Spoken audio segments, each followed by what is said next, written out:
I heard you want to go to Salem. This is how I would spend my perfect day there. I'd start off by street parking on Washington Street by the Bewitched statue. You get to snap some pics bright and early with the Bewitched statue, and then you can walk right over to either Black Craft Salem or Gulu Gulu Cafe.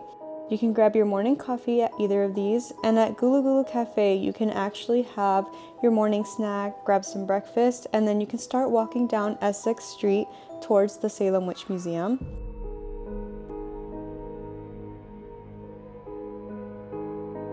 As you're walking down Essex Street, you will actually see your first Hocus Pocus location, which is the Town Hall, which is where they had the Halloween party in Hocus Pocus. Are we ever gonna find Mom and Dad in this place?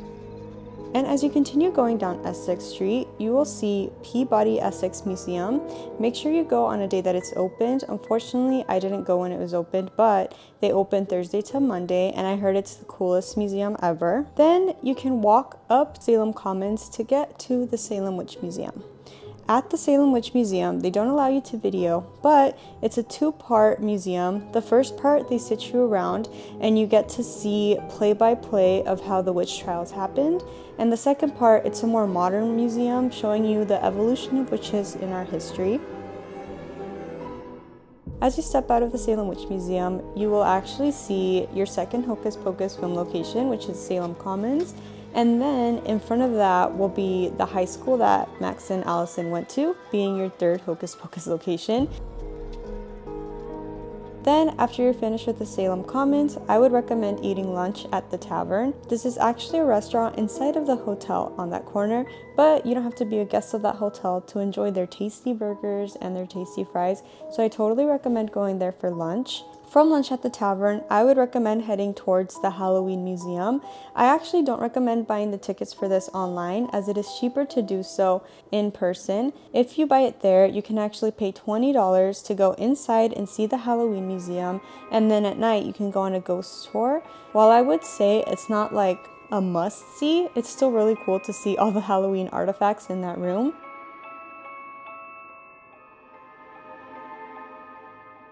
From the Halloween Museum, I would walk down towards the Salem Witch Trials Memorial, and then I would also pay a visit to the cemetery that's right there. From here, I'd recommend going back up to Essex Street and heading down to do some of your souvenir shopping. There are 4 stores that I liked the best. There are actually a ton of stores on Essex Road, but 4 of them stood out to me in particular because I thought what they had were the cutest.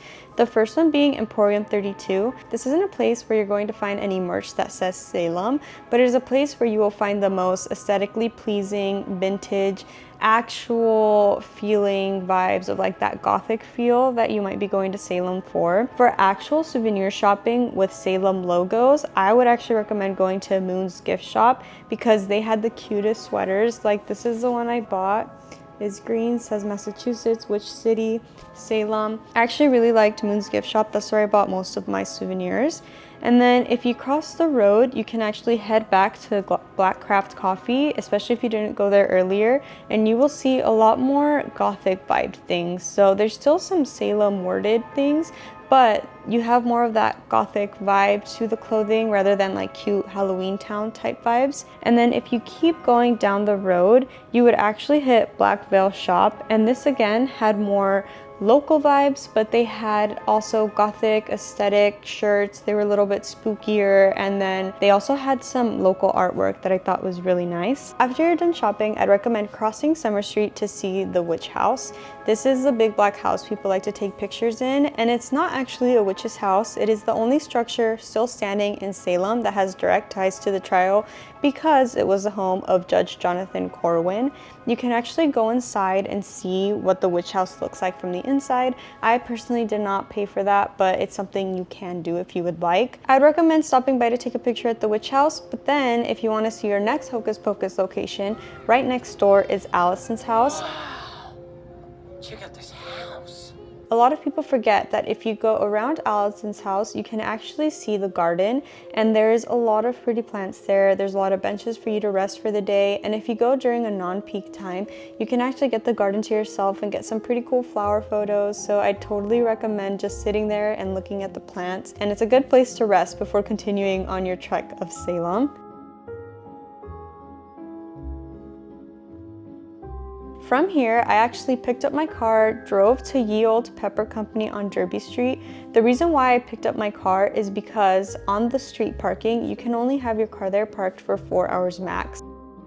Ye Olde Pepper Company is America's oldest candy shop, and while there, you should try their Gibraltars. They come in this pack like this, and it tells the story of this candy company. These come in a pack of 4, so it's 2 lemon flavor, 2 peppermint flavors, but these are the candies that they were making back in 1806 when they opened up.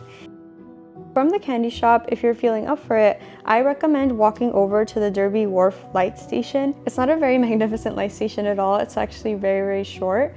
But I did like seeing across the water and taking in the view, and then also taking in this view of Salem that's different from your typical witchy vibes and like trees and houses. This was by the edge of the water, so it was very nice to get both sceneries. And if you want to get your final 2 Hocus Pocus film locations from here, I would recommend driving to the Salem Pioneer Village.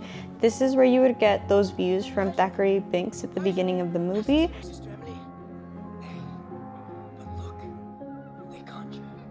Oh God. The woods. A quick walk from here is Max and Danny's house for your final Hocus Pocus destination I would recommend seeing. So from here, if you're looking for a place to have dinner and you want a little nicer place, I would absolutely go to the Ledger.